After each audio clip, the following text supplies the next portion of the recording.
Muchísimas gracias. Entonces, nuevamente buenas noches con todos. Ahí los voy a estar leyendo como el día de ayer en el chat. Cualquier cosa, dudas, consultas, comentarios, los pueden estar dejando en los mensajes, por favor, y yo voy a estar igual atenta revisando lo que ustedes me vayan indicando. ¿Está bien? Entonces, sin más, yo creo que podemos ir iniciando. El día de hoy vamos a hablar, nos quedamos ayer, no sé si recuerdan, viendo el tema de como parte, como una parte introductoria, lo que era la salud mental, lo que era la valoración en salud mental, el tema del enfoque multidisciplinario y finalmente dimos una breve introducción a lo que vendrían siendo las alteraciones psicopatológicas. Entonces, en este caso, ya vamos a empezar con los trastornos, con los grupos de trastornos en específico. Como les decía, yo sé que de repente el día de ayer al menos hemos tenido en su mayoría licenciadas en enfermería y técnicas en enfermería. Sin embargo, yo les recalcaba la importancia de conocer estos temas de todas formas. ¿Está bien? Entonces, vamos a iniciar. Quería comentarles también que al finalizar nuestra sesión, ya en los últimos minutos de nuestra sesión del día de hoy, vamos a tener un breve cuestionario que todos vamos a tener que responder. Entonces les voy a pedir por favor que todos estemos muy atentos. Si hay cosas que no nos quedan claras, también podemos hacer las preguntas que sean necesarias para que podamos resolver este cuestionario también de forma oportuna. Entonces, como les decía, vamos a ir iniciando con lo que son los trastornos de la personalidad. Seguramente en algún momento hemos escuchado de este tipo de trastornos, hemos tenido la oportunidad de conocer a alguien o de atender a alguien en nuestras CIPRES con este tipo de diagnósticos o de repente no estamos seguros si tenían este diagnóstico, pero algunas señales por ahí nos habrán encendido las alarmas. Entonces, vamos a ir viendo qué son, cuáles son estos trastornos de forma genérica para que los podamos comprender, porque sí es importante que todos conozcamos de este tema. Y vamos retomando entonces. Como les decía, la personalidad va a ser este conjunto de características que nos hacen ser quienes somos, que conforman lo que es nuestra personalidad, nuestros rasgos únicos. Pero ¿cuándo esto puede pasar a ser un trastorno de la personalidad? Cuando esto ya sería algo que no es adaptativo, como lo hemos mencionado en la clase de ayer. Cuando estos rasgos se vuelven un patrón persistente de experiencias y comportamientos que se apartan de lo esperado y lo adaptativo a nivel social. Es decir, no podemos determinar que algo es completamente normal o completamente anormal. Sin embargo, en base a las reglas de nuestra sociedad, a las reglas de la comunidad en la que nosotros vivimos, vamos a tener ciertas conductas, ciertas características que son adaptativas a nivel social, que son aceptadas a nivel social. Entonces, cuando se presenta un trastorno de personalidad, estas características de la personalidad van a salir de esto que nosotros denominamos normalidad. Entonces, en primer lugar, para que podamos entender un poco mejor esto de la personalidad y los trastornos de la personalidad, es importante entender que la personalidad tiene varios componentes. En primer lugar, el temperamento. ¿Qué es el temperamento? Es la base biológica de la personalidad, es decir, esta va a incluir aspectos heredados. Seguramente hemos visto que desde muy chiquitos, muchos niños que nosotros conocemos o de repente nosotros mismos, mostramos características ya muy particulares desde que somos niños. E incluso nos dicen, ¿no? Ay, es que es renegona como su mamá o es impaciente como su papá o como su abuelito, como fuera. Y efectivamente, nuestra personalidad tiene un componente, una carga biológica. Entonces, sí es cierto que vamos a poder ver que algunas de nuestras características personales vienen heredadas. Y por otro lado, ya también va a estar el carácter, que es ya también la parte aprendida de la personalidad. esta se va a ir formando a través de las experiencias, de las normas sociales que nosotros aprendemos, de los valores, de la educación que recibimos. Entonces, esta es otra parte muy importante de la personalidad porque es como el complemento, por así decirlo, del temperamento. El temperamento es lo biológico, el carácter es lo aprendido. Entonces, también estos dos son componentes muy importantes de la personalidad. Por otro lado, vamos a tener la motivación. ¿Qué es la motivación? Es el conjunto de necesidades, intereses y metas que orientan mi conducta. Es decir, es la forma en la que yo actúo en base a las metas y necesidades que yo tengo. Por otro lado, también vamos a tener lo que es otro componente, es la afectividad, que es el conjunto de emociones, sentimientos que marcan la forma de reaccionar ante el entorno, ¿no? Por ejemplo, esto también es una característica muy evidente. Frente a la misma situación, todos vamos a reaccionar de una manera diferente. Eso es propio de nuestros rasgos de la personalidad. Con cierta situación yo me puedo poner muy triste, pero va a haber otra persona que frente a la misma situación va a reaccionar de la forma más normal y natural. O por el contrario, le puede generar otra emoción también, ¿no? Entonces, este es el componente afectivo de nuestra personalidad.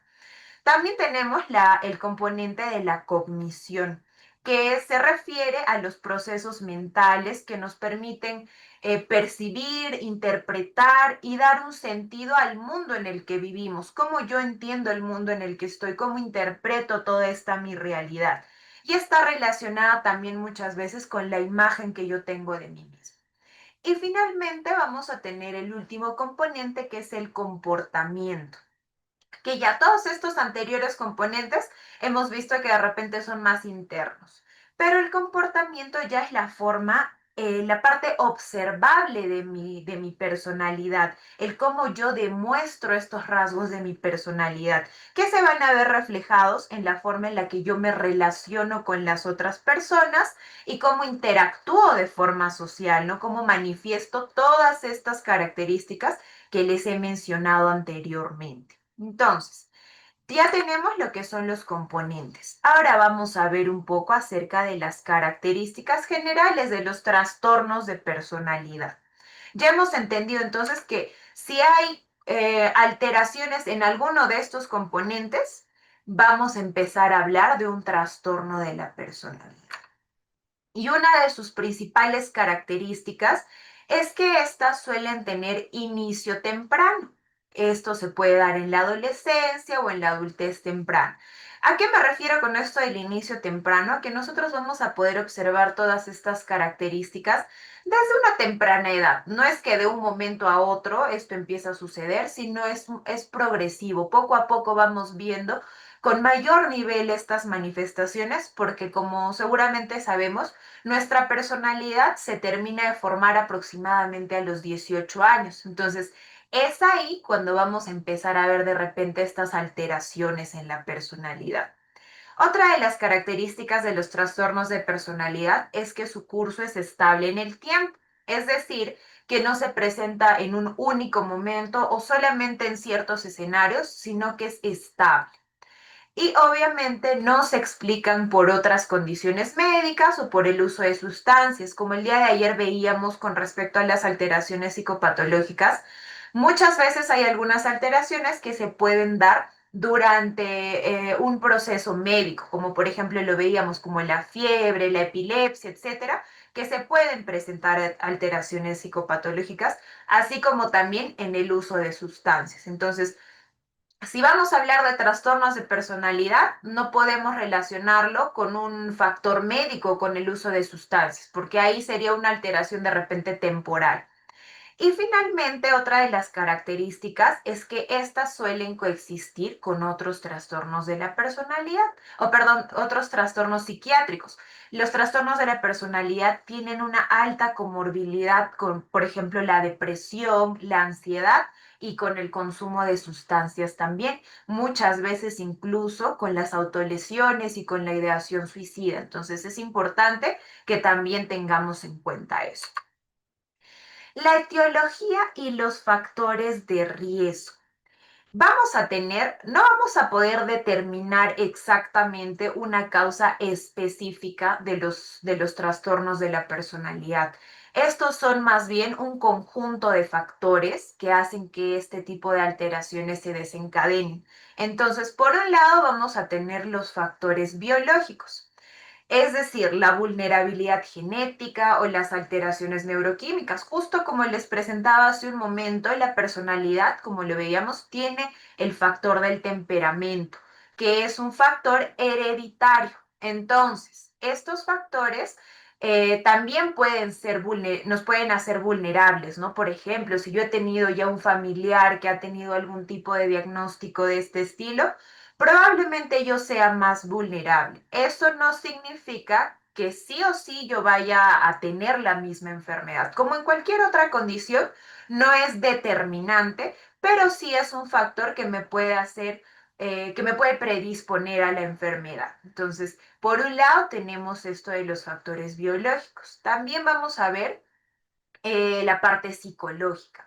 Si yo he experimentado en algún momento traumas, he tenido estilos de apego inseguros en la infancia, he sufrido de repente de alguna situación difícil durante la infancia, obviamente esto va a predisponer también a que yo pueda desencadenar la enfermedad. Y finalmente, los factores sociales, como experiencias adversas igual en la infancia, de repente situaciones de violencia, de negligencia, etcétera. Por ejemplo, también los ambientes invalidantes, es decir, los ambientes en los que se minimizan las emociones de las personas, en los que no se les presta atención, esto también va a ser un factor predisponente. Entonces, en ese sentido, podemos entender, como les decía, que los trastornos de personalidad no tienen una causa específica. No podemos decir, a partir de esto fue que le pasó. No, es un conjunto de situaciones que se van dando a lo largo de la vida que pueden hacernos más vulnerables a desencadenar una enfermedad de este estilo. Entonces es importante que conozcamos eso. No es que directamente, como les digo, porque yo tuve un abuelito que tuvo alguna enfermedad, ya seguramente yo voy a tener. No, porque por ejemplo, si yo vivo en un ambiente seguro, si yo vivo en una familia saludable, tengo una vida social adecuada, probablemente no lo vaya a desencadenar. Sin embargo, si yo ya tengo la carga genética que me predispone y encima de eso vivo en un ambiente de violencia, encima de eso he sufrido algún tipo de trauma y a pesar de eso todavía tengo un ambiente invalidante, probablemente sí esté más predispuesto a desencadenar alguno de estos trastornos. Entonces es importante que tengamos en cuenta estos factores. Ahora, vamos a ver ya también un poco acerca de la clasificación de estos trastornos. Como les digo, yo entiendo que por el tipo de personal con el que estamos contando el día de hoy, no es indispensable que ustedes conozcan cuáles son los criterios diagnósticos, que cómo se diagnostica, que qué características tienen que cumplir, ¿no? Pero sí es importante que conozcamos al menos así, de forma general, cuáles son estos trastornos, cuáles existen y cuáles son las características en general. Entonces, para poder entender un poco mejor esto de cuáles son los trastornos de la personalidad, según los manuales diagnósticos, se clasifica en tres grupos o tres clústeres. El primero va a ser este que podemos ver aquí, que es el clúster A, los raros o excéntricos. Así se denomina este grupo grande de trastornos. Y estos están caracterizados en general por la desconfianza, el aislamiento social y las formas de pensar extrañas. Vamos a recordar que todas estas alteraciones están en un nivel excesivo, podríamos decir. Como lo hemos visto ayer, ¿cuál es la diferencia de un rasgo normal y ya de un rasgo patológico? Entonces, en este grupo vamos a tener tres trastornos. El primero es el paranoide. Este está caracterizado por la desconfianza y la suspicacia excesiva hacia los demás. Como les decía, la desconfianza puede ser un rasgo protector en algunos casos. Sin embargo, cuando este se vuelve un rasgo excesivo e incontrolable, pues ya estamos hablando de un trastorno. Por ejemplo, la persona que deja de hacer muchas actividades, que ya no sale, que no habla con nadie porque está constantemente pensando que todo el mundo me va a hacer daño, todo el mundo me quiere lastimar, todos tienen algo en contra mío. Si me miro, es seguramente está hablando mal de mí, seguramente está pensando en cómo me va a dañar. Este ya es un rasgo, como les digo, patológico. Entonces, tenemos que entender la diferencia de un rasgo normal y de un rasgo patológico. Después, dentro de estos trastornos, tenemos la personalidad esquizoide. Seguramente nosotros hemos escuchado en general más bien los esquizofrénicos, pero tenemos dos dentro de estos, el esquizoide y el esquizotípico. El esquizoide, la característica principal que va a tener es el desapego de las relaciones sociales y poca expresión emocional. No sé si alguna vez ustedes se habrán topado con alguien o habrán conocido a alguien o sabrán de repente de alguien que verdaderamente, genuinamente no tiene interés en tener relaciones sociales. No tiene amigos, no habla con su familia, se suele aislar, no habla de sus emociones, pero como les digo, todo en un nivel excesivo. Hay veces que de repente nosotros de forma normal queremos estar un tiempo a solas, que es normal, pero el desapego excesivo, que ya esta persona nunca se relacione, ya nos está hablando de un rasgo patológico. Y el esquizotípico es entre comillas, clásico de la esquizofrenia, ¿no? Que tiene este pensamiento mágico, que hay ideas extrañas, vemos un comportamiento excéntrico, incluso podemos ver alucinaciones, etcétera. Entonces, hay que diferenciar. De repente, no sé si todos sabían de de estas dos clasificaciones o no lo conocíamos, pero es importante que ahora lo podamos entender.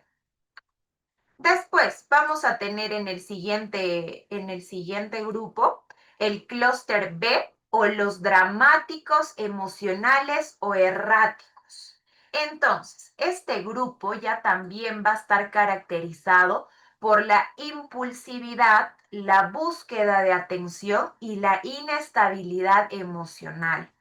Dentro de estos vamos a tener ya también cuatro trastornos, que son el antisocial, el límite, el histriónico y el narcisista. El antisocial es uno que yo he escuchado que usamos mucho en nuestro vocabulario diario. Cuando, por ejemplo, ¿no? Como de repente lo veíamos en el anterior grupo, las personas que no les gusta socializar, que no tienen muchos amigos, que no quieren hablar mucho con la gente, ¿qué les decimos nosotros? Ah, ay, es un antisocial, pero realmente este término está usado de una forma incorrecta. ¿Por qué? Porque el antisocial no tiene nada que ver con la socialización como tal, sino está más relacionado a las normas sociales.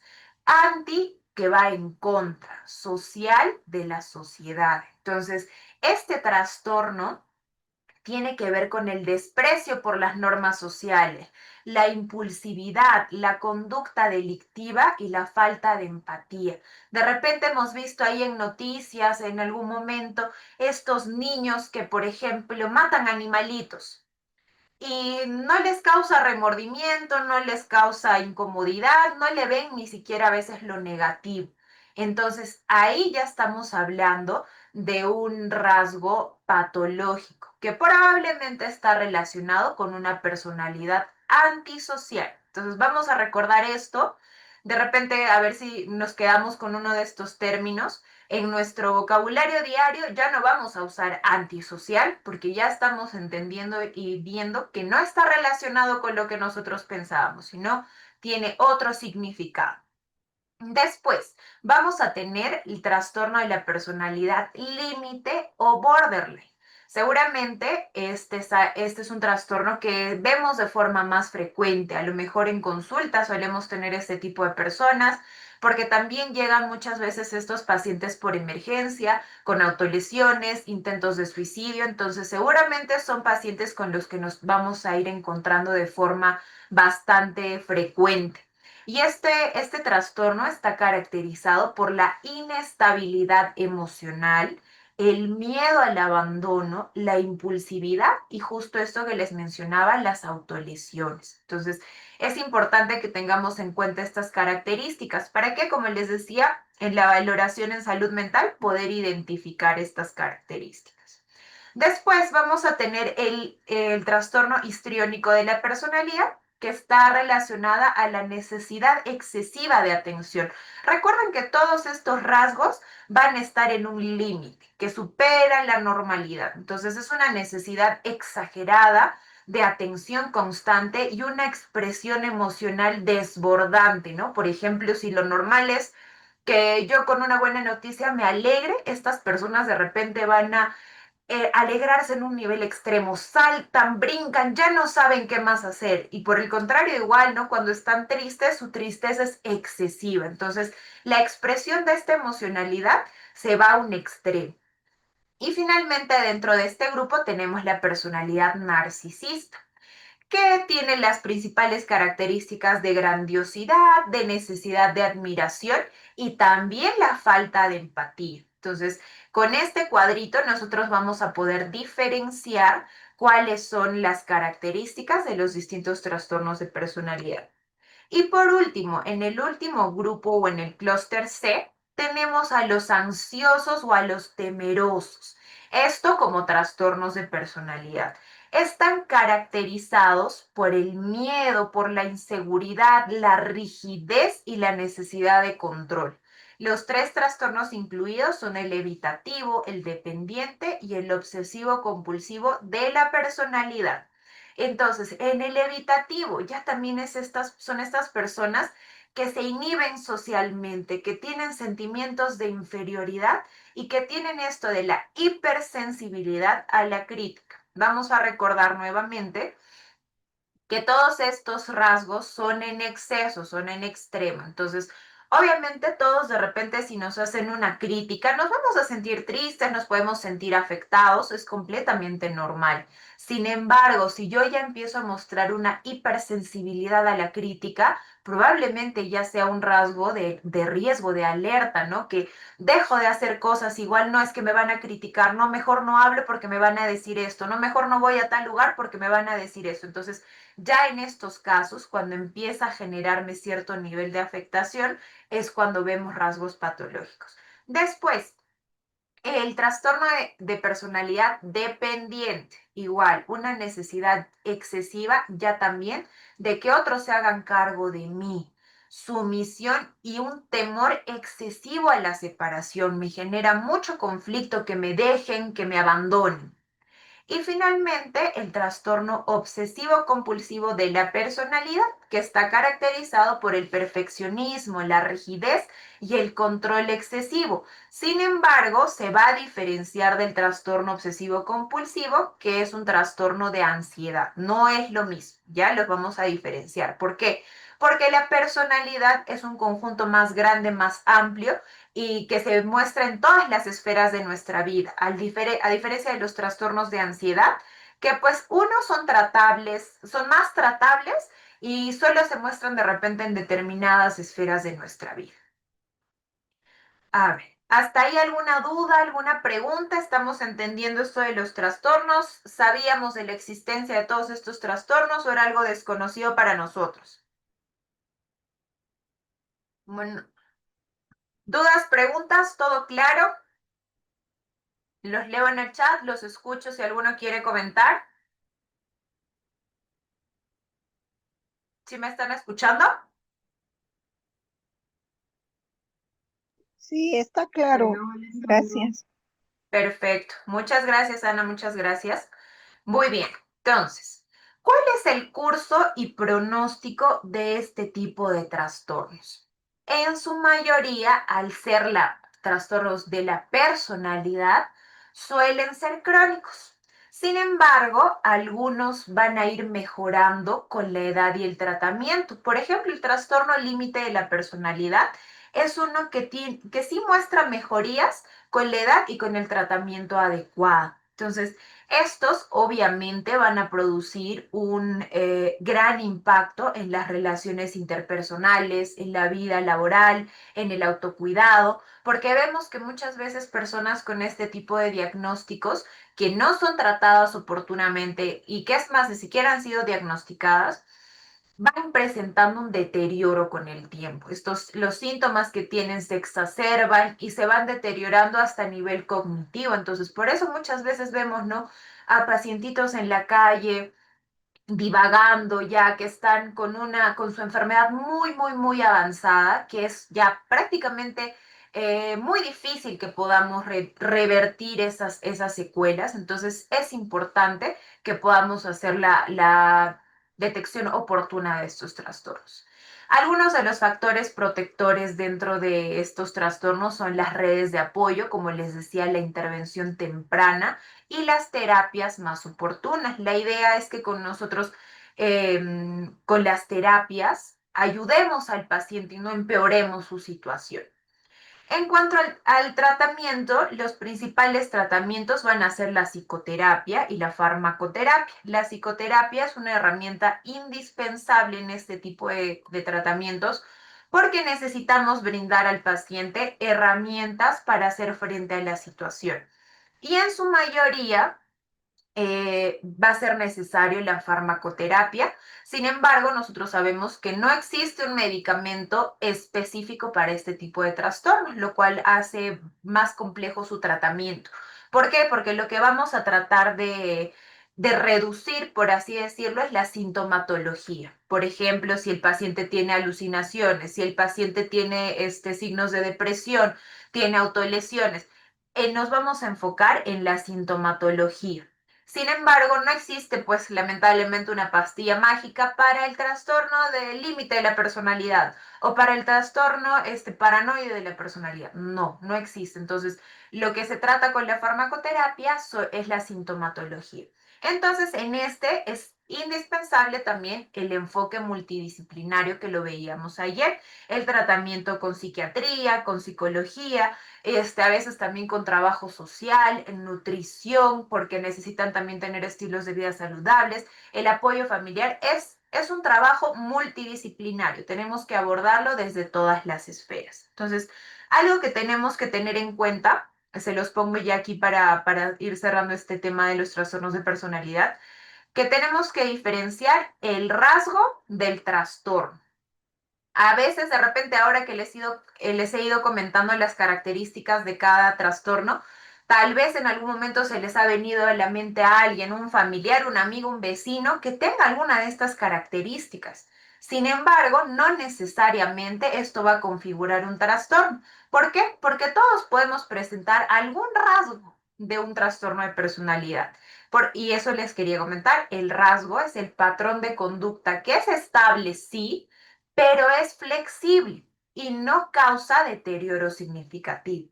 Por ejemplo, con el orden, digamos, yo soy una persona que soy muy ordenada, muy estricta en ese tema, sin embargo, soy flexible, puedo cambiar, puedo ceder y no me causa malestar en ningún ámbito de mi vida. A diferencia de los trastornos de personalidad, que las características son la rigidez.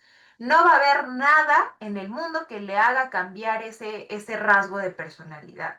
No son flexibles, por nada del mundo van a ceder. Persisten en el tiempo, todo el tiempo se va a presentar de la misma manera y lo más importante, interfiere con mi funcionamiento. No me deja realizar mis actividades de forma normal, de forma adecuada. Como les decía, ¿no? Por ejemplo, con esto del trastorno paranoide. Es normal que yo desconfíe. De repente me pueden decir, ah, no, tú eres una persona desconfiada, ya. Pero si me explican, me dan fundamentos, me dan motivos, pues yo puedo cambiar mi forma de pensar. Sin embargo, si yo ya tengo un trastorno de la personalidad, no va a haber persona que me haga entender que no están hablando mal de mí o que no me quieren hacer daño. Y eso obviamente va a interferir con mi vida porque voy a dejar de hacer cosas, voy a evitar lugares, mejor ya no voy, me quieren lastimar, me encierro en mi casa, no salgo nunca más. Entonces hay que diferenciar lo que son los rasgos ya de un trastorno de personalidad como tal. ¿Por qué es importante? ¿Cuál es la importancia, mejor dicho, en la atención primaria en salud? ¿Por qué? Porque hay una alta prevalencia de este tipo de trastornos en la población en general, entre un 6 y 10% de la población. Entonces, es importante que nosotros hagamos el abordaje de este tipo de situaciones. Después, suelen llegar a consulta por otros problemas. Generalmente no va a venir un paciente que nos diga de frente, yo tengo este trastorno de la personalidad paranoide y necesito tratamiento. No, van a llegar con otro tipo de sintomatologías. A veces pueden llegar por ansiedad, pueden llegar por depresión, pueden llegar incluso por somatización de algunos síntomas. Entonces, es importante que hagamos nosotros qué? Identificar signos tempranos, ayudar a derivar y manejar oportunamente. Entonces, ¿por qué es importante que ustedes conozcan de esto que les acabo de explicar de los trastornos de personalidad? Porque ustedes también tienen que saber identificar cuáles son los rasgos problemáticos que se pueden presentar y fomentar la consulta, que estos pacientes soliciten ayuda, ¿no? Entonces, o yo también puedo ser un facilitador de que el paciente asista a consulta. Entonces, sí es importante que ustedes conozcan así de forma general qué son estos trastornos, cuáles son estos trastornos, no porque ustedes los vayan a diagnosticar probablemente, pero ya tengo conocimiento para detectar estos signos tempranos. ¿Está bien? ¿Todo claro hasta ahí? ¿Dudas, preguntas sobre los trastornos de personalidad? De repente hay alguien que nos quiere compartir alguna experiencia que haya tenido en su práctica profesional. No lo sabemos. A ver por ahí, ¿todo claro? ¿Preguntas? Todo claro, ¿cierto? ¿Qué factores incluyen en el trastorno de la personalidad, señorita? Muchas gracias. Como lo mencionaba en un inicio, son muchísimos los factores que se van a ver involucrados. Para que nosotros desencadenemos un trastorno de la personalidad, va a jugar un papel importante la parte biológica, la parte psicológica y la parte social. Estos tres factores son muy importantes, como les decía, porque podemos tener de repente predisposición genética, un familiar, abuelitos, papás, de repente con algún trastorno psicológico, ya tenemos ahí cierta predisposición. Si a pesar de eso nosotros aún así tenemos un estilo de vida poco saludable, tenemos ambientes que no nos ayudan, vivimos en violencia, vivimos traumas, vivimos situaciones adversas, eso con más razón va a nos va a predisponer a desencadenar estos trastornos. Entonces, no necesariamente, no, Alfonsina, no solo es genético, o sea, podemos tener mayor, como en cualquier enfermedad, podemos tener predisposición. Sin embargo, lo que también va a jugar un papel importante es el estilo de vida, las experiencias que nosotros tenemos, lo que aprendemos. Entonces, ¿por qué? Porque hay personas que no tienen un antecedente genético, pero que aún así desarrollan un trastorno de personalidad. Entonces, sí es importante que tengamos en cuenta el conjunto de todos los factores. Janet nos dice, en caso de trastornos de la personalidad, ¿es tratado por psicología o por psiquiatría?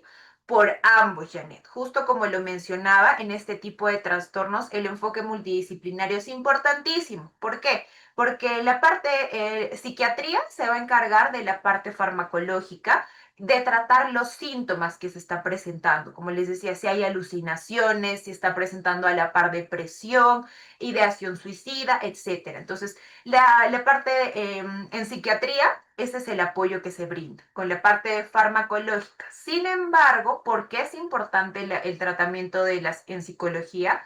Porque estos pacientes necesitan tener herramientas, habilidades sociales, emocionales, para enfrentar estas situaciones o esta sintomatología que experimentan. Entonces, el abordaje es multidisciplinar, de ambos en este caso. ¿Alguna pregunta más? ¿Les respondí sus preguntas? ¿Todavía nos quedan dudas? ¿Todo te quedó claro, Janet? ¿Sí está claro?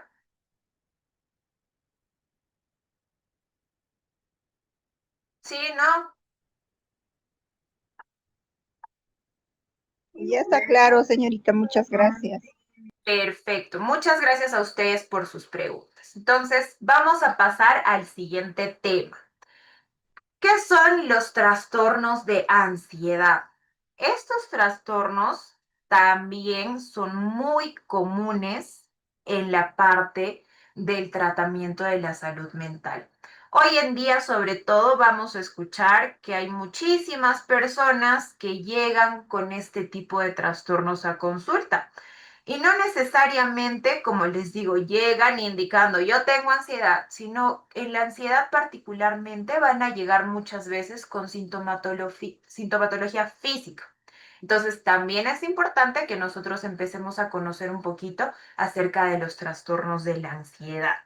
Entonces, vamos a ver que los trastornos de la ansiedad son afecciones de salud mental que se caracterizan por miedo, preocupación excesiva y estos interfieren con su vida diaria. Como les decía, es completamente normal que todos experimentemos miedo y preocupación. Pero cuando esto es excesivo y me genera malestar, no me deja hacer mis actividades, ya probablemente sea una señal de alerta para mí. ¿Cuáles son las características comunes de todo este grupo de trastornos? Que hay, como les decía, presencia de miedo o ansiedad excesiva, dificultad para controlar la preocupación, malestar clínicamente significativo, deterioro social, laboral o académico y síntomas físicos frecuentes. En la ansiedad se van a presentar muchos síntomas físicos. Algunos de estos son taquicardia, sudoración, temblores, tensión muscular y hasta problemas digestivos. Seguramente vienen muchos pacientes, tengo taquicardia, les hacemos un electrocardiograma, les hacemos todo su chequeo, está normal. Entonces, ¿qué podemos entender ahí? De repente esto ya me enciende las alertas para pensar en algún trastorno de ansiedad. Viene frecuentemente, todo el tiempo está preocupado por estos temas, me enciende las alertas de un trastorno de ansiedad. Igual, en este caso, la epidemiología y la relevancia de los trastornos de la ansiedad. Estos, a diferencia de los de personalidad, que también son comunes, estos son aún más comunes. A nivel mundial vamos a ver que entre el 15 y 20% de la población presenta algún trastorno de ansiedad durante su vida, tal vez en algún momento de su vida. En Perú particularmente, una de 5 personas son afectadas por este tipo de trastornos. Y estos también tienen una alta comorbilidad con otros trastornos, como por ejemplo con la depresión, con el consumo de sustancias, en muchos casos para tratar de aliviar este malestar recurren al consumo de sustancias. Entonces, en la atención del primer nivel son motivo frecuente de consulta y a veces no se diagnostican, porque justamente como les decía, ¿no? De repente llega un paciente que refiere mucho que tiene una sensación de presión en el pecho, que siente taquicardia, siente dolor en el estómago, que está sudando, siente las manos frías, y yo le hago médicamente todos sus análisis, no tiene nada. Entonces, ¿qué hago yo? No, señor, usted no tiene nada, váyase a su casa. Y no hice de repente la derivación, no hice una interconsulta, entonces este paciente no se diagnosticó y probablemente esto se pueda complicar en el tiempo y como les digo, desarrollar otros trastornos inclusive. Entonces, es importante que nosotros también podamos detectar de forma oportuna estas características. Entonces, dentro del grupo de los trastornos de ansiedad vamos a tener varios diagnósticos. El primero va a ser el trastorno de ansiedad generalizada. Está caracterizado por una preocupación excesiva, persistente y difícil de controlar, acompañada de síntomas físicos. Esta nos dice que es más común en la adultez temprana y media.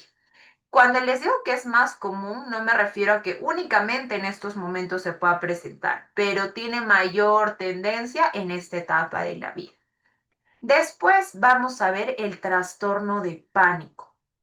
A diferencia del trastorno de ansiedad generalizada, el trastorno de pánico está caracterizado por crisis súbitas de miedo intenso, con síntomas físicos. De repente, seguramente este tipo de pacientes también han llegado a consulta, pacientes que refieren que se les adormecen los brazos, que sienten presión en el pecho. Incluso ellos dicen que genuinamente tienen este temor a que se van a morir. En este momento dicen, yo me voy a morir, estoy mal, estoy mal, estoy mal. Y está acompañado de un miedo excesivo que no se puede controlar y no tiene muchas veces una causa aparente o un detonante, ¿no? No es, por ejemplo, que me pasó tal cosa y me dio esta crisis, no, sino a veces son crisis, como lo dice, súbitas, sin una reacción, sin una razón aparente. Entonces, estos empiezan a presentar en la adolescencia tardía y en la adultez temprana.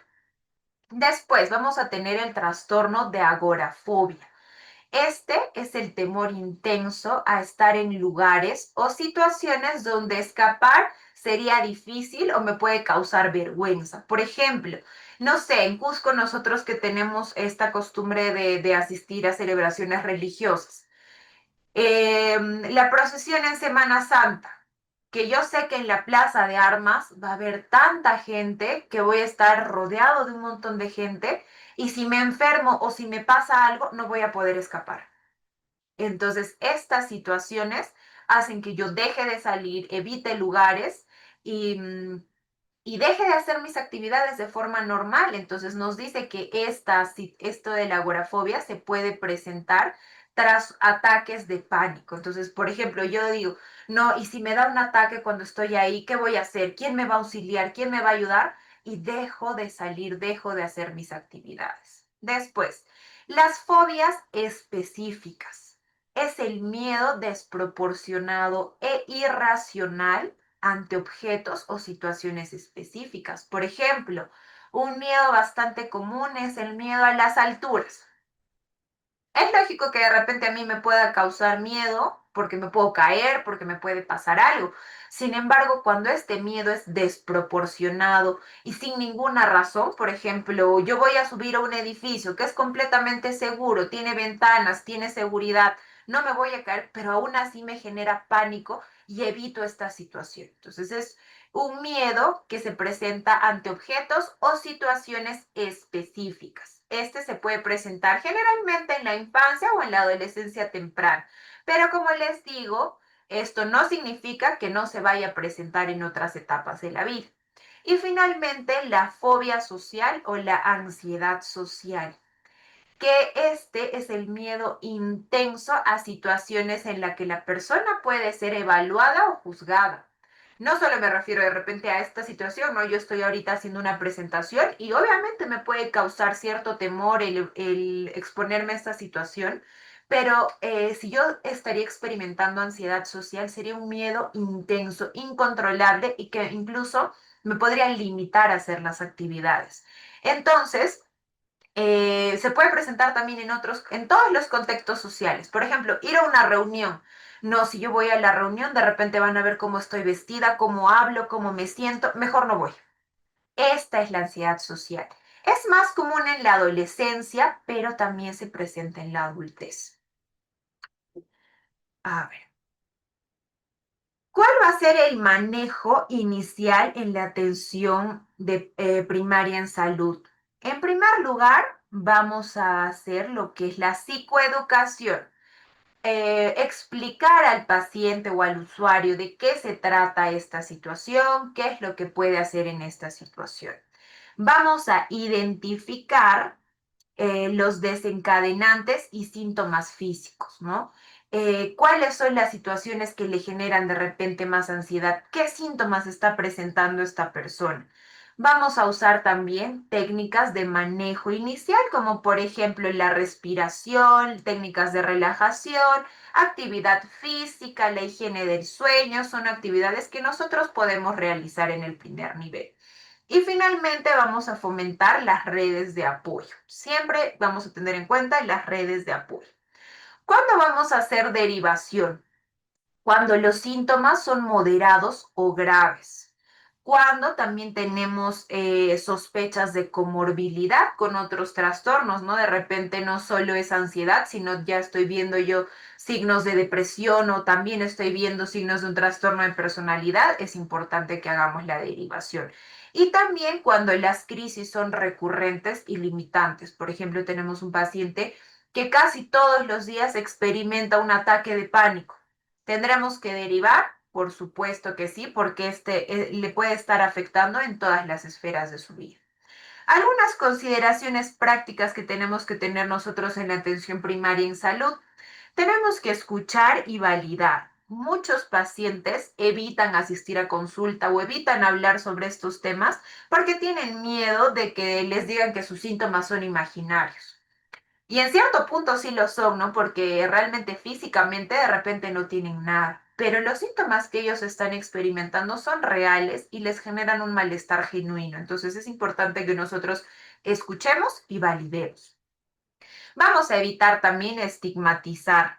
Vamos a explicar que es algo frecuente, que es algo que puede suceder, pero que es tratable, que no, esta persona no se va a quedar para toda la vida con esto. Y vamos a hacer también la diferenciación de lo orgánico y lo psicológico. Primero, como les digo, siempre sí es importante que descartemos las causas médicas. De repente el paciente dice, no, yo siento que me palpita el corazón y genuinamente tiene alguna afección en el corazón, entonces tenemos que primero descartar eso, no de frente vamos a decir, no, es ansiedad. No, tenemos que descartar primero. El trabajo en equipo también es importante porque, como les digo, si es necesario, hay que hacer las coordinaciones con psicología o con psiquiatría para darle una atención de calidad a nuestro usuario. Y tenemos que hacer un seguimiento cercano. Cuando los pacientes presentan ya síntomas recurrentes de este tipo de condiciones, tenemos que hacer el seguimiento para evaluar cómo está yendo el tratamiento, si el paciente está asistiendo a sus sesiones, está yendo a sus terapias, está mejorando, por el contrario, está empeorando de repente. Entonces, va a ser muy importante que también nosotros realicemos el seguimiento respectivo. ¿Ya está bien? Hasta ahí, dudas, preguntas, por favor. ¿Todo claro?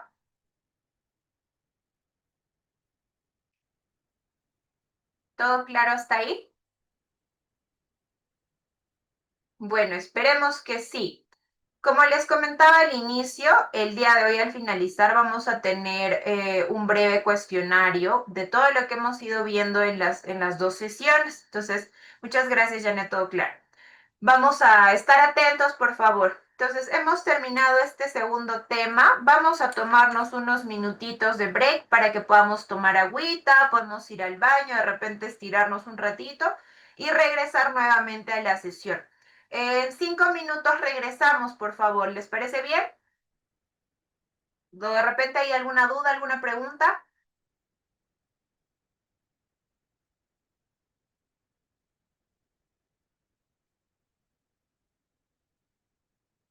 Todo claro, ¿cierto? Entonces, en 5 minutos regresamos, por favor. Perfecto. Bueno, vamos retomando. Ya hemos visto los trastornos de la personalidad, hemos visto los trastornos de ansiedad y ahora vamos a dar inicio con los trastornos del estado de ánimo. ¿Qué son los trastornos del estado de ánimo? A ver, vamos a ir viendo. Estos van a ser afecciones de salud mental que ya también están caracterizadas por cambios significativos, persistentes e inadecuados en la intensidad, duración o estabilidad del ánimo. Entonces, algunas características comunes de este tipo de trastornos van a ser la alteración persistente del estado de ánimo, vamos a tener síntomas emocionales como la desesperanza, la anedonia, la irritabilidad. Vamos a tener síntomas cognitivos, como son la dificultad para concentrarse, y vamos los pensamientos de culpa o inutilidad, y también vamos a tener síntomas físicos, como cambios en el sueño. De repente personas que duermen mucho o personas que no pueden dormir, vamos a tener cambios en el apetito, igual personas que empiezan a comer mucho o por el contrario, no tengo deseo de comer absolutamente nada, va a haber mucha fatiga y otras conductas también. Dentro de la epidemiología y la relevancia de este tipo de trastornos, en cuanto a la depresión mayor a nivel mundial, vamos a ver que hay entre un 4 a 7% de prevalencia y que se presenta de forma más frecuente en mujeres. Al decir que es más frecuente no nos referimos a que únicamente se den mujeres, pero en su mayoría se presenta en mujeres. El trastorno bipolar presenta una prevalencia de entre el 1 al 3% y este suele iniciar en la adolescencia o en la adultez temprana. Estos también están altamente asociados con el riesgo de suicidio o con las autolesiones y son una de las principales causas de discapacidad a nivel mundial. Y en la atención primaria de salud son un motivo muy frecuente de consulta. Ahora vamos a ver un poco acerca de cuáles son estos trastornos que se van a presentar en los trastornos afectivos. En primer lugar, vamos a tener el trastorno depresivo mayor. Este está caracterizado por el ánimo deprimido, la pérdida de interés, la fatiga, alteraciones del sueño, del apetito y también la ideación de muerte. Y los síntomas tienen que presentarse al menos 2 semanas o más. ¿Cómo se puede presentar en la atención de primaria en salud? Va a venir un paciente que consulta varias veces de repente por dolores de cabeza, indica cansancio y aparentemente no hay una causa médica. Vamos a ver de repente también un cambio en el peso de este paciente o ha incrementado mucho su peso o ha perdido peso significativamente sin haber hecho dietas, sin haber hecho ejercicio o sin tener ninguna causa médica de por medio. Después vamos a tener el trastorno depresivo persistente o también denominado distimia. La distimia es el estado de ánimo deprimido que es crónico, pero es un poco más leve, es decir, en el trastorno depresivo mayor vamos a ver la sintomatología exacerbada, pero en este caso la sintomatología es más leve, pero se mantiene en muchísimo tiempo. Entonces, de repente va a ser un paciente que nos dice que hace como 3 años tengo estos síntomas. Y en adolescentes puede ser igual o mayor a 1 año. Por ejemplo, el ejemplo de la presentación en la atención primaria en salud es de un adulto que refiere sentirse mal desde hace años, con baja energía, baja autoestima, pero bien o mal sigue con sus actividades diarias. Entonces está presentando estos síntomas, no con tanta intensidad, pero de una forma prolongada y sostenida en el tiempo. Dentro de estos trastornos también vamos a ver los trastornos bipolares. Dentro de estos existen dos tipos, el trastorno bipolar 1 y el trastorno bipolar 2. El 1, este está relacionado con episodios de manía. ¿Qué es la manía? Esta puede ser euforia, es decir, un estado incontrolable de repente cargado de mucha adrenalina, de mucha intensidad. Puede ser euforia o puede ser irritabilidad, también hiperactividad, sentimientos de grandiosidad, disminución del sueño por completo y algunas conductas de riesgo. Y también se pueden presentar episodios depresivos. Entonces, ¿qué ejemplo podemos ver? Un joven que llega con insomnio, con gasto excesivo y empieza a hablar aceleradamente sin parar, sin parar, sin parar y nos dice también que lleva como 5 días sin dormir, que yo estoy haciendo esto, que yo voy a poder hacer todas las actividades, que yo puedo leer 20 libros en esta semana si yo quiero. Entonces está teniendo hasta sentimientos de grandiosidad, de que yo puedo hacerlo, yo puedo hacer. Y después de esto puede seguir también un episodio depresivo. A diferencia del trastorno bipolar 2, que va a presentar episodios de hipomanía. ¿Qué es la hipomanía? De la misma forma que la manía son sentimientos de euforia, irritabilidad, hiperactividad, etcétera, pero son más leves y duran menos tiempo, puede ser de repente igual o menor a 4 días. Y estos, la principal diferencia es que se alterna con un episodio depresivo. Tengo este episodio primero de energía, que estoy hasta aquí, que puedo hacerlo todo, hago un montón de actividades, no necesito comer, no necesito dormir. Pasa este efecto y luego estoy en un episodio depresivo por completo. ¿Hay alguien Eh, que nos quiere comentar? ah, Puedes sacar uno. ah, Que los brazos te queden así. A ver, continuamos. Entonces se alternan y luego otra vez tengo este episodio de hipomanía y otra vez episodio depresivo. Episodio de hipomanía, episodio depresivo. Entonces puede ser una persona que refiere periodos de gran productividad. Puedo hacerlo todo, yo puedo hacer esto, no necesito dormir.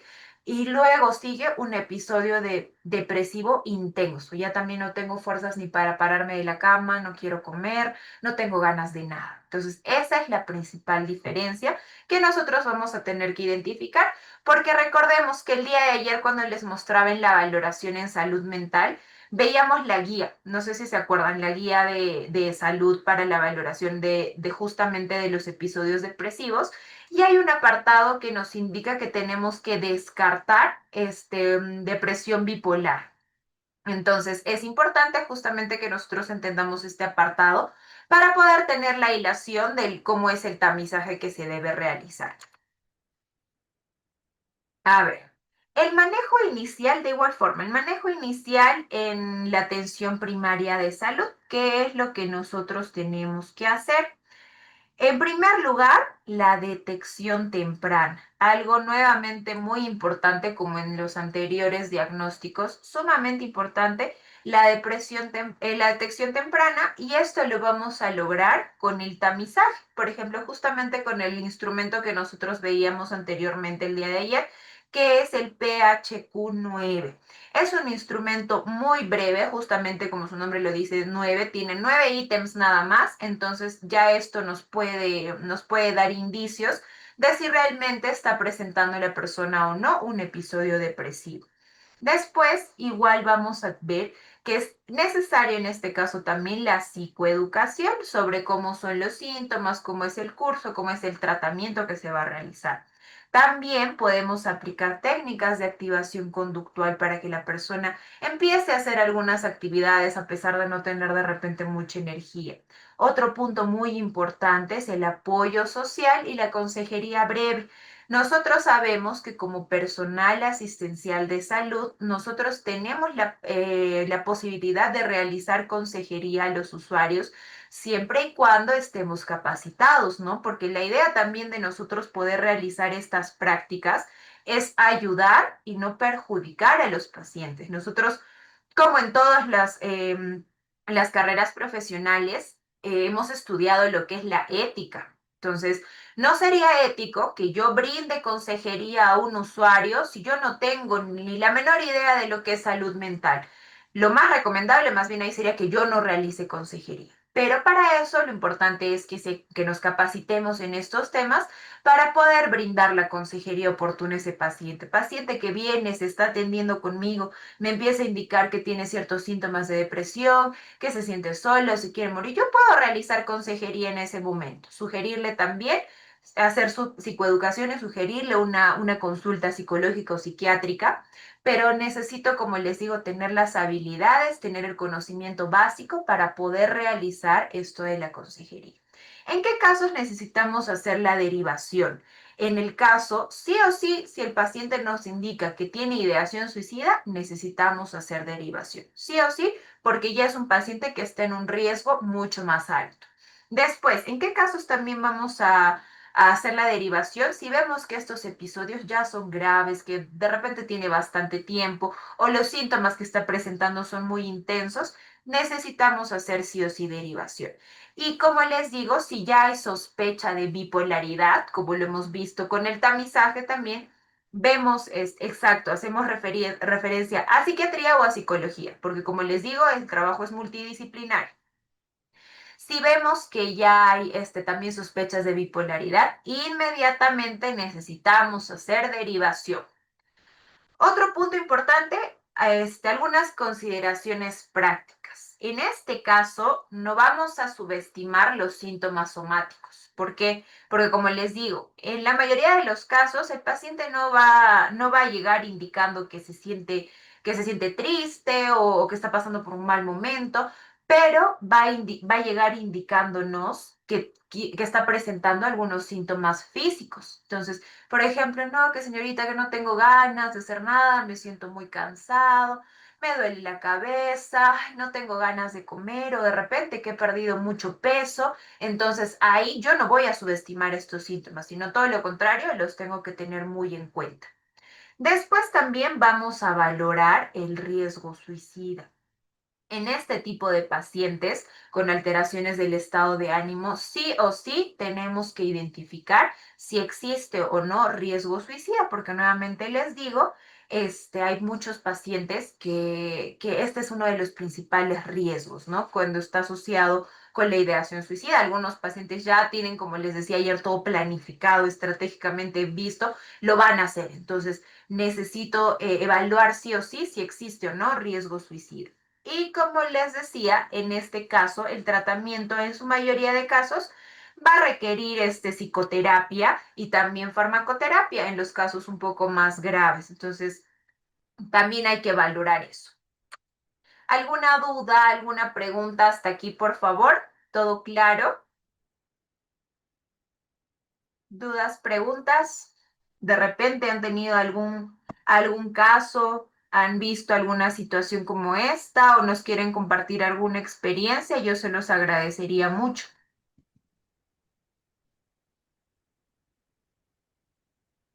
Creo que en estos casos presentan más los adolescentes, ¿no, señorita? No necesariamente solo los adolescentes, Alfonsina, ¿cierto? Sí. No necesariamente solo los adolescentes, pero sí actualmente existen muchos adolescentes que están empezando a presentar estos diagnósticos de depresión. Antes esto más bien no era tan frecuente en adolescentes, sin embargo, hoy en día vamos a poder ver que sí se presenta de forma frecuente en adolescentes, pero en adultos, en ancianos, también es muy frecuente los trastornos del estado de ánimo. Muchas gracias por tu pregunta, Alfonsín. Vamos a continuar. Entonces, si todo está claro ahí con los trastornos del estado de ánimo, vamos a continuar ahora con los trastornos relacionados con sustancias.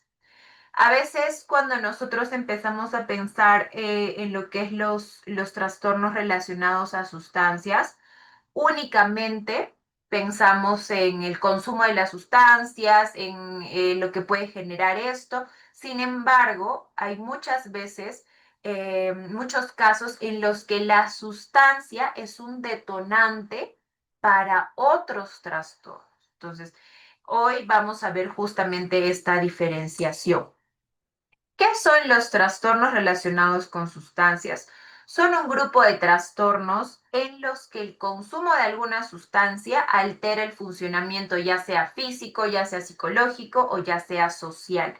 Las características comunes dentro de estos trastornos es el patrón problemático del uso de una sustancia, la pérdida de control sobre el consumo, el uso continuo a pesar de las consecuencias, el curso crónico y las recaídas y sobre todo quiero que recuerden muy bien esta característica, la tolerancia y la abstinencia. ¿Qué significa esto? La tolerancia es cuando la persona ya empieza a necesitar más cantidad de la sustancia para que le genere el mismo efecto. Por ejemplo, ¿no? De repente una persona cuando empezó a tomar alcohol con 2 vasos ya se sentía mareado y ya estaba ahí que feliz, alegrón y así. Pero con el tiempo ya no necesita 2 vasos, necesita 4, necesita 5, hasta más, una botella, 2, para obtener el mismo efecto que obtenía con 2 vasos en un inicio. Entonces, cuando nosotros ya empezamos a ver tolerancia de la sustancia en el paciente, eso ya nos indica una señal de alerta. Después, la abstinencia, cuando empiezan a presentar síntomas físicos al tratar de dejar la sustancia. Eso también va a ser una señal de alerta para que nosotros digamos, no, aquí hay un problema relacionado con el consumo de sustancias. Un punto importante que nosotros tenemos que conocer para poder hablar sobre el consumo de las sustancias es la diferenciación de estos 3 términos: el uso, el abuso y la dependencia. El uso es el consumo ocasional o social de la sustancia sin que éste tenga alguna consecuencia significativa. El abuso, ya por el contrario, es el patrón de consumo que puede empezar a causar ya diferentes problemas en varios aspectos de mi vida, pero no llega a ser una dependencia como tal. Entonces, vamos a ver nosotros que hoy en día, actualmente en nuestra sociedad, el uso de alguna sustancia es bastante común. Una gran parte de la población suele usar sustancias. Ya algunos también empiezan a abusar de ellas.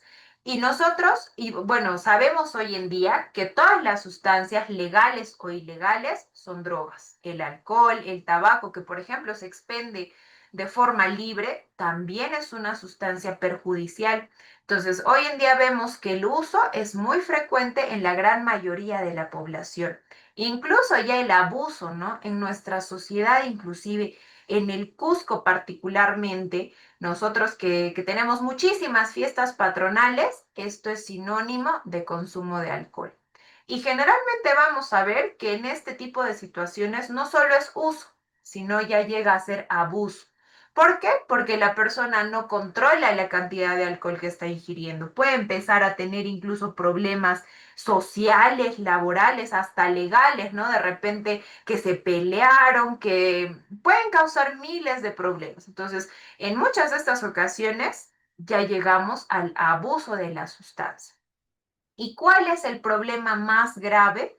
La dependencia. Aquí ya vamos a hablar de un trastorno por consumo de sustancia. En los primeros dos todavía vamos a ver sí señales de alerta, pero que todavía son más manejables. En cambio, en la dependencia ya vamos a ver un trastorno por el consumo. En este caso se va a presentar la pérdida total de control sobre el consumo. Como les decía, va a haber tolerancia, va a haber abstinencia y va a haber deseo intenso de consumir la sustancia. Entonces, vamos a diferenciar principalmente esos tres términos cuando hablamos sobre todo de trastornos por consumo de sustancias. Igual en este caso, ¿cuál es la epidemiología y la relevancia de estos trastornos? Actualmente, este es un problema prioritario en salud pública en el Perú y a nivel mundial también. Entonces, es importante que nosotros le prestemos atención a este tipo de trastornos porque está causando un problema en la salud pública también, ¿no? Hay muchísimos pacientes que tienen este tipo de diagnósticos. Entonces, dentro de eso también vamos a ver que el alcohol es la sustancia más consumida. Como les decía, el que el alcohol sea legal no significa que sea algo positivo, sino que, bueno, se puede vender de forma legal, sin embargo, es igual de perjudicial que cualquier otra sustancia. Seguido a esto, seguido del alcohol, está la marihuana y luego otras sustancias, ¿no? Entonces, también es importante porque el consumo de sustancias está directamente relacionado con accidentes. ¿Cuántas veces no vemos que están manejando bajo los efectos del alcohol? O se chocan o atropellan a alguien o causan accidentes de tránsito, incluso, ¿no? Personas que estaba tomando y se cayó del cuarto, quinto piso. Entonces, está directamente relacionado con accidentes. También está relacionado con violencia, con problemas familiares y con problemas laborales. Muchas veces tenemos en consulta pacientes que vienen y que tienen problemas de violencia. No es que es porque he tomado, yo no soy así, pero este consumo ya es cotidiano, entonces también está directamente relacionado con este tipo de problemas y tiene igual una alta relación con otros trastornos, por ejemplo, con la ansiedad, con la depresión y hasta con la psicosis. Entonces, el tema de consumo de sustancias también es bien delicado y lo tenemos que tener en cuenta. Entonces, en esto del consumo, el consumo de medicamentos también se relaciona, exacto, todas las sustancias. Justamente aquí vamos a ver que no solo es de sustancias ilegales, por eso les decía, muchas veces también son sustancias legales, pero que deberían ser prescritas. Muchas gracias, Alfonsina, por tu participación. Entonces, vamos a ver dentro de esto dos grupos grandes de trastornos. En primer lugar, los trastornos por consumo de sustancias. Estos están caracterizados por un patrón problemático, persistente y desadaptativo de consumo de la sustancia que me genera ¿qué cosa? Deterioro clínico, porque físicamente también, física, emocionalmente, voy a estar en una condición inadecuada, me genera deterioro social y también deterioro laboral. Dentro de estos vamos a ver los trastornos por todas las sustancias.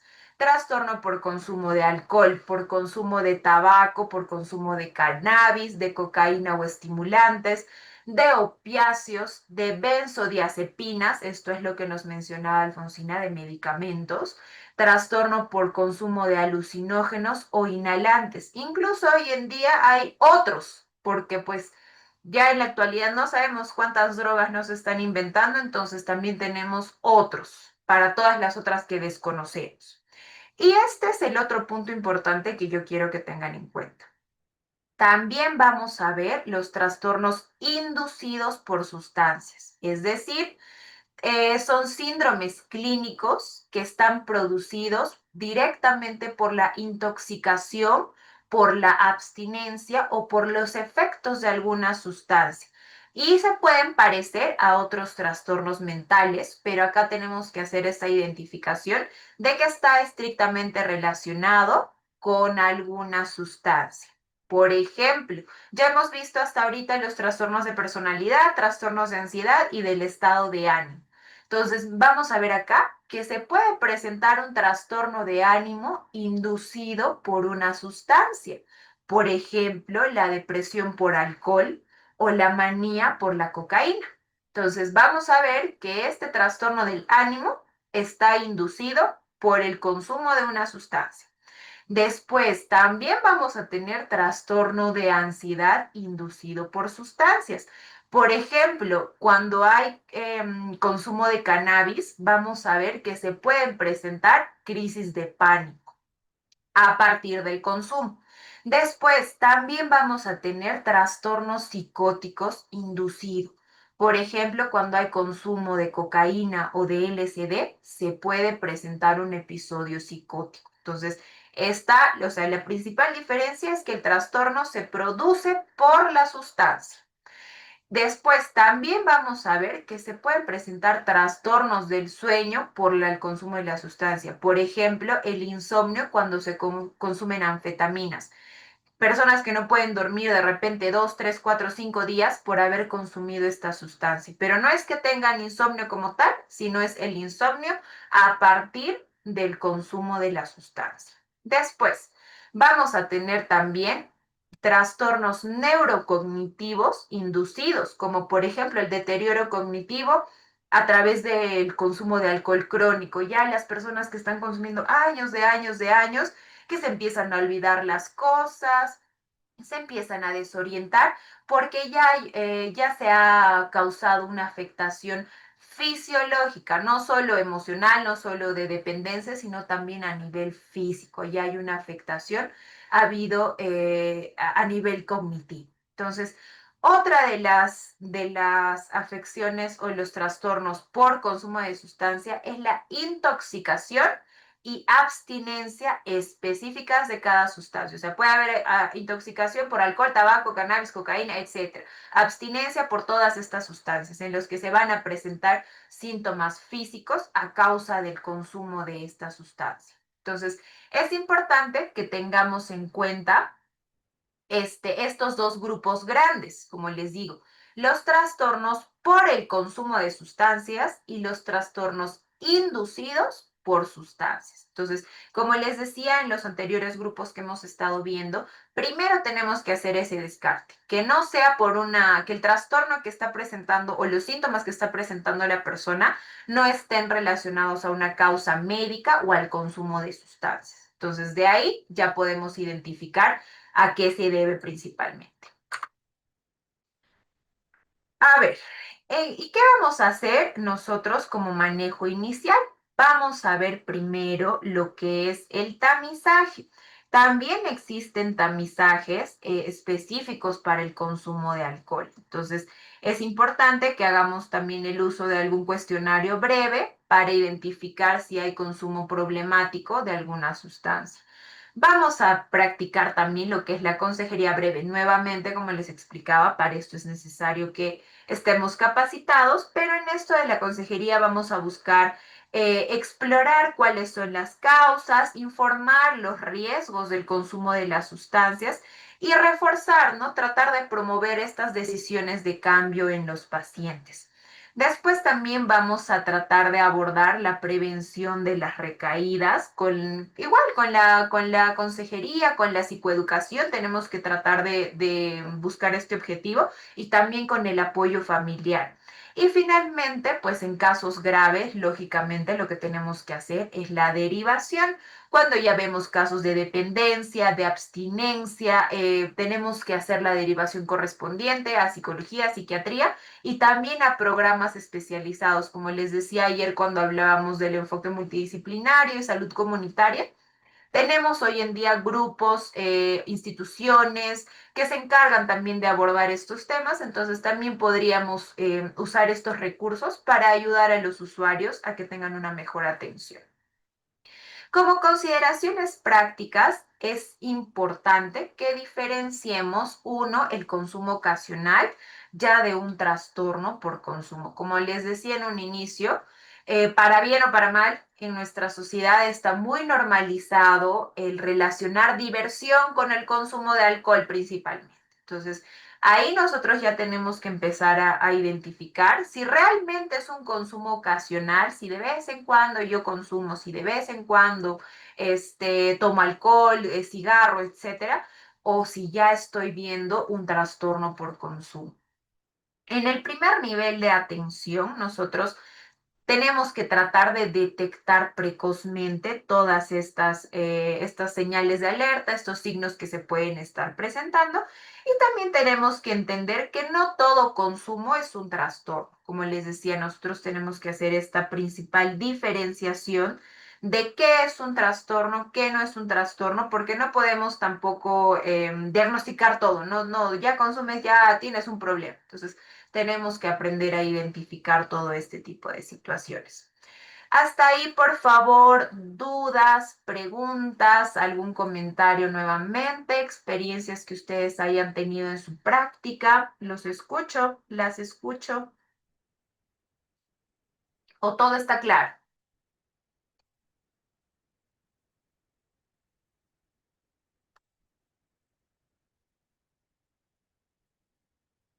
¿Mm? ¿Todo claro hasta el momento?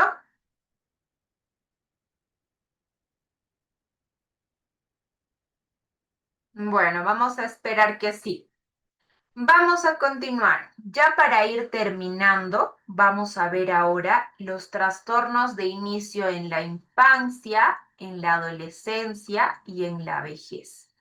¿Por qué en estos grupos? Porque justamente como lo hemos visto el día de ayer cuando hablábamos sobre la valoración en salud mental, estos son grupos prioritarios también. Entonces son etapas de repente difíciles, son etapas más problemáticas en las que también tenemos que prestar bastante atención. Estas van a ser alteraciones del desarrollo, ya sea psicológico, cognitivo, emocional o conductual, que aparecen en esto justamente, en etapas sensibles de la vida. ¿Cuáles son sus características? Se expresan de manera distinta según la edad y el contexto. Estas también pueden impactar en el aprendizaje, en la socialización y en la autonomía y en la calidad de vida de nuestros usuarios. Entonces es muy importante que tengamos en cuenta igual estas características. A ver. ¿Cuál es la problemática en cada etapa? Como les he dicho, todas estas etapas son etapas sensibles, pero cada una de estas va a empezar a presentar distintas problemáticas. Por ejemplo, en la infancia, de los 0 a los 11 años, vamos a poder ver de repente que se van a presentar dificultades en el desarrollo, problemas en el aprendizaje, trastornos de la conducta. Inclusive también se puede presentar la ansiedad por separación en esta etapa. En la adolescencia ya también vamos a empezar a ver que se empiezan a presentar conflictos con la identidad. Es algo bastante clásico y este también es un motivo de consulta muy frecuente. Los adolescentes llegan, no saben quiénes son, no saben qué les gusta, no saben qué quieren hacer y esto puede traer consigo también trastornos emocionales, ansiedad, depresión y se puede presentar en esta etapa también el inicio del consumo de sustancias. Entonces, por eso también es una etapa sensible en la vida. Y finalmente, en la vejez de los 60 años en adelante, ¿qué vamos a empezar a ver? Deterioro cognitivo, ya también la ansiedad va a estar más ligada a las enfermedades, vamos a empezar a ver demencias, problemas en la memoria, etcétera. Entonces, vemos que estas tres etapas son etapas sensibles y que se van presentando diferentes problemáticas. Entonces, vamos a ir viendo qué trastornos se pueden presentar según estas etapas. En la infancia vamos a tener, obviamente existen muchísimos trastornos más que se pueden presentar, pero he querido escoger los más comunes, los que se presentan de forma más común en la atención primaria en salud. ¿Cuáles son estos trastornos? En primer lugar, algo que estamos viendo hoy en día que se presenta con muchísima más frecuencia, que es el TDAH, el trastorno por déficit de atención e hiperactividad, que está caracterizado ¿por qué? Por la inatención, la hiperactividad, como su nombre lo dice, la impulsividad, vamos a ver también bajo rendimiento académico y vamos a ver que tienen dificultades para seguir reglas. Después también vamos a ver los trastornos del espectro autista, porque dentro de este hay varios también. Entonces, dentro de estos vamos a ver que las características son dificultades en la comunicación e interacción social.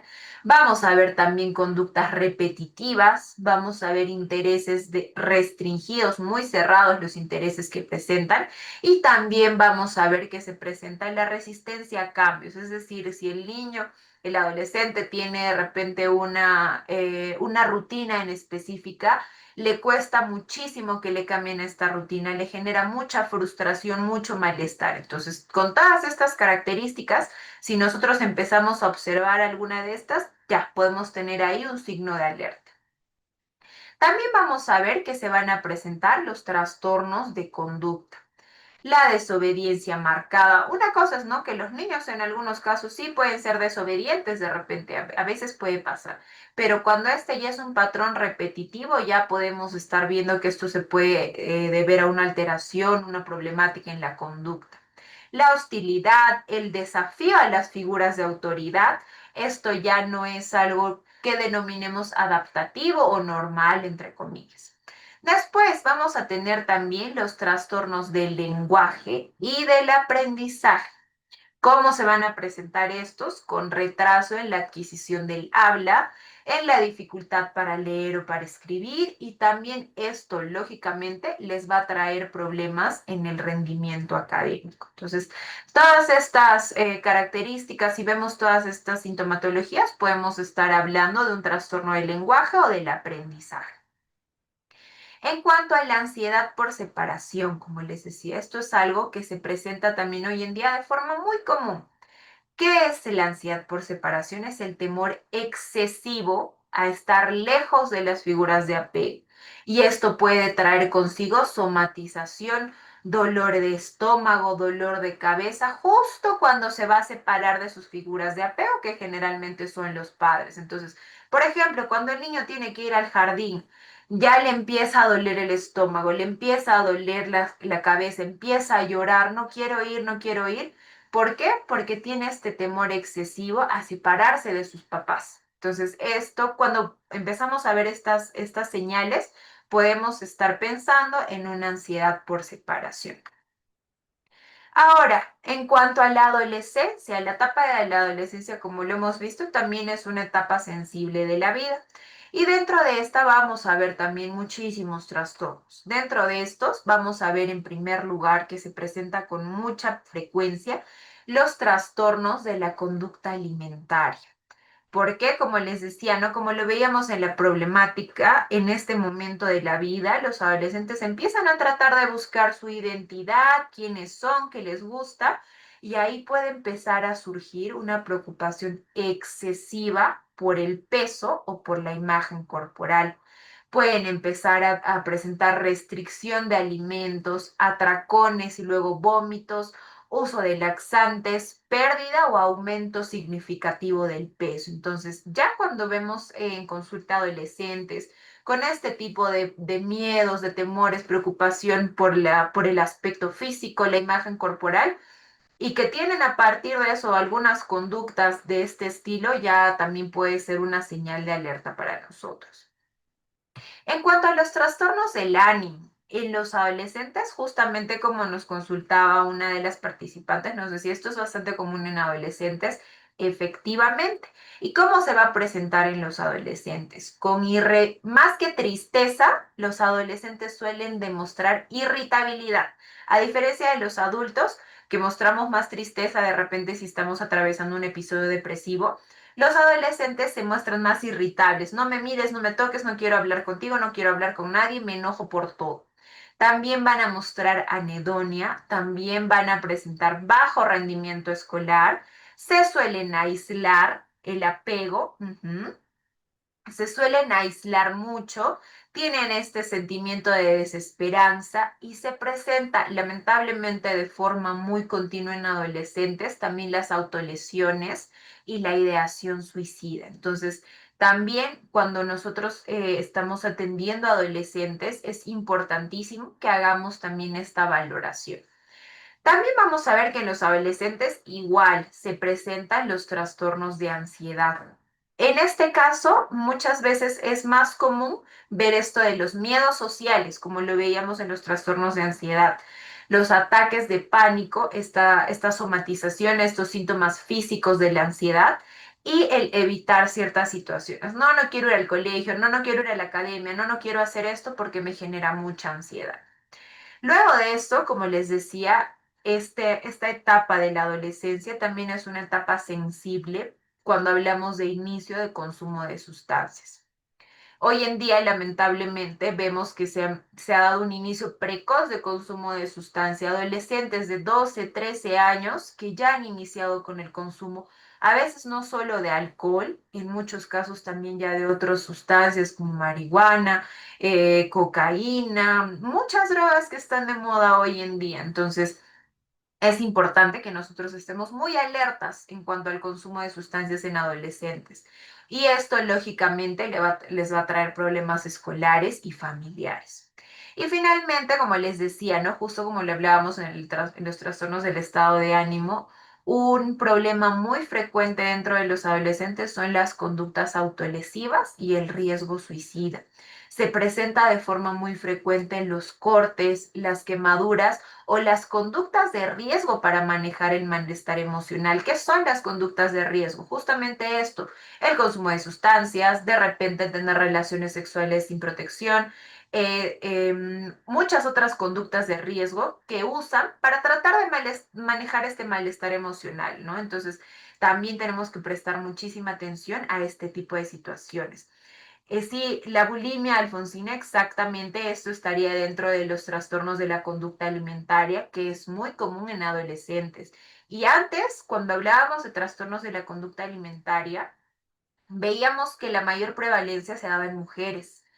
Pero hoy en día ya no es solo en mujeres, hay mujeres y varones que experimentan este tipo de conductas y que también pueden acarrear un trastorno de este tipo. Entonces, ya en la actualidad no podemos decir que solo los chicos o solo las chicas, sino tenemos que prestarle atención a todos y tener mucho cuidado con todas estos signos de alerta que les voy comentando.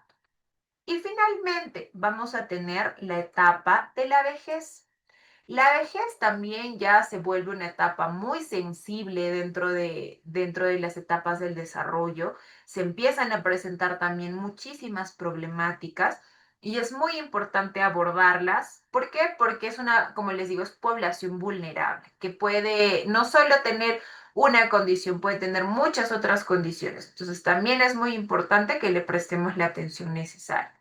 Dentro de los trastornos más comunes en la vejez, vamos a ver en primer lugar las demencias. Es algo que se presenta en muchísimos casos en los pacientes que es el deterioro progresivo de la memoria, del lenguaje, de la orientación. Ellos empiezan a perder la autonomía en actividades básicas de la vida diaria. Ya no pueden comer solos, ya no pueden vestirse solos, ni siquiera ir al baño solos. Entonces, este es un problema que se presenta de forma muy común. Otro problema que también se presenta es igual que en la adolescencia, los trastornos del estado de ánimo. Sin embargo, a diferencia de la adolescencia, en el caso de los ancianos, los síntomas son más somáticos, o sea, son más físicos. Por ejemplo, empiezan a tener insomnio, tienen dolores, tienen mucho cansancio, no quieren hacer ninguna actividad, se aíslan y tienen quejas hipocondríacas, es decir, quejas con respecto a la salud. Que me duele el pecho, seguro ya me está dando un infarto, que me duele acá, no, seguro ya tengo esto, tengo el otro, tengo aquello, y eso también les genera muchísimo malestar. Entonces, también es importante tener en cuenta este tipo de síntomas. También vamos a ver que de igual forma se presentan trastornos de ansiedad en la población anciana. Pero ¿cómo se presentan estas? Como les decía justo anteriormente, más por preocupaciones excesivas por la salud. ¿Y si me enfermo de esto? ¿Y si me pasa esto? Mejor no como esto, mejor no voy a tal lugar porque me puedo enfermar. Ya está más relacionado con el tema de la salud. También vamos a ver que se presenta dependencia en esta etapa y pueden tener muchas veces fobias a caídas, ¿no? Y si me caigo, mejor no salgo, me puedo tropezar, me puede pasar esto. Entonces empiezan a tener más estos temores relacionados a la salud. Otro trastorno bien común es el delirium. ¿Qué es el delirium? Es un trastorno que tiene un inicio agudo, que es decir, grave.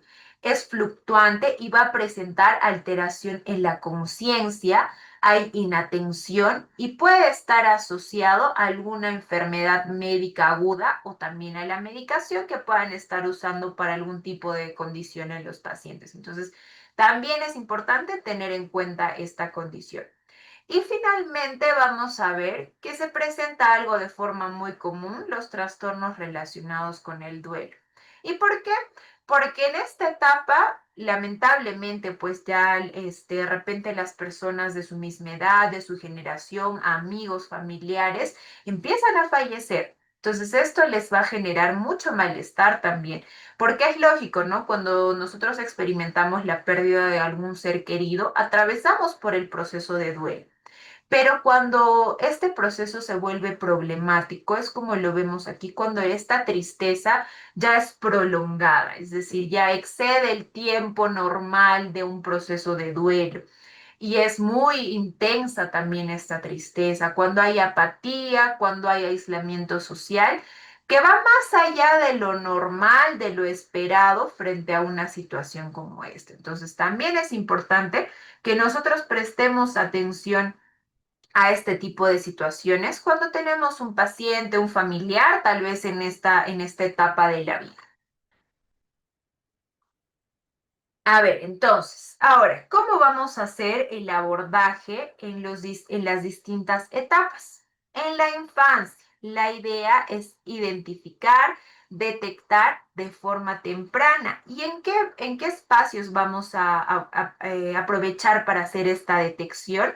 En los controles, por ejemplo, ¿no? Como les decía el día de ayer, de repente viene el niño, la niña, su control de niño sano. Entonces yo puedo aprovechar estos espacios para realizar la valoración en salud mental y detectar si está presentando alguna señal de alerta en este proceso. Voy a hacer también la orientación a los padres, ¿no? De repente yo veo por ahí alguna señal de alerta, pero que no es muy grave. Puedo orientar a los papás para que estén atentos, para que estén alertas frente a alguna otra señal que se pueda presentar. Y también, obviamente, voy a hacer la derivación pertinente cuando esto empieza a interferir en algún aspecto de su vida, si el niño o la niña ya esté del colegio y no le está yendo bien, la familia, etcétera, ya ahí tengo que pensar en hacer una derivación. En cuanto a la adolescencia, ¿cómo vamos a hacer el abordaje? Necesitamos tener espacios de escucha en consulta. Preferentemente buscar un espacio privado que no estén los padres, porque muchas veces cuando los padres están presentes, los adolescentes se cohíben de hablar, de comunicarse, de expresar lo que les está ocurriendo. Entonces, es pertinente buscar un espacio de escucha adecuado. Después, en esta etapa también algo que va a ser muy importante es hacer la promoción de grupos y talleres juveniles abordando temas sensibles, como por ejemplo, ¿no? Esto de las habilidades sociales, el consumo de sustancias, la prevención del consumo de sustancias, los riesgos suicidas, etcétera. Entonces también vamos a hacer esto de talleres y charlas para los adolescentes. Y finalmente, vamos a hacer igual los tamizajes pertinentes. Si yo ya he empezado a detectar señales de alerta, lógicamente lo que seguiría es hacer el tamizaje. Y en caso de que sea necesario, tenemos que hacer la derivación si vemos algún tipo de riesgo o algún tipo de deterioro en el adolescente. Y finalmente, en la vejez. En la vejez lo que nosotros tenemos que hacer es tratar de promover un envejecimiento activo. En este caso, lamentablemente van a ser inevitables algunas situaciones, ¿no? Por ejemplo, ciertas enfermedades como la demencia, el Alzheimer. A pesar de que nosotros queramos hacer, no vamos a poder evitar que este se presenten. Entonces, lo que tenemos que hacer es tratar de promover un envejecimiento activo, que las personas no sean sedentarias, que realicen ejercicios mentales, que tengan un estilo de vida saludable para que puedan tener una vejez digna.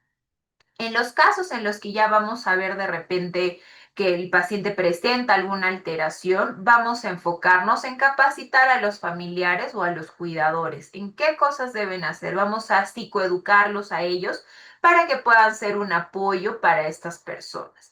Y finalmente, igual, ¿no? Tenemos que realizar la detección para identificar si efectivamente hay algún deterioro cognitivo, hay algunos signos de demencia y en casos de que sea necesario, pues vamos a hacer la derivación, en este caso a neurología o también a psiquiatría, si vemos que el deterioro es significativo o si está presentando de repente alguna otra situación un poco más delicada o más grave, vamos a decir. Entonces, esos son los pasos que nosotros tenemos que seguir en cuanto a los trastornos de la infancia, de la adolescencia y la vejez.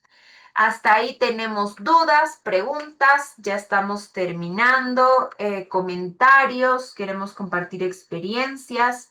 Recordemos que vamos a empezar ahora con el cuestionario, entonces si es que hay alguna duda, alguna pregunta, considero que este es el momento oportuno para realizarla.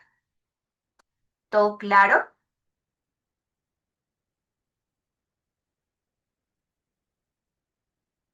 ¿Sí? ¿Todo claro? ¿No hay dudas? ¿No hay preguntas?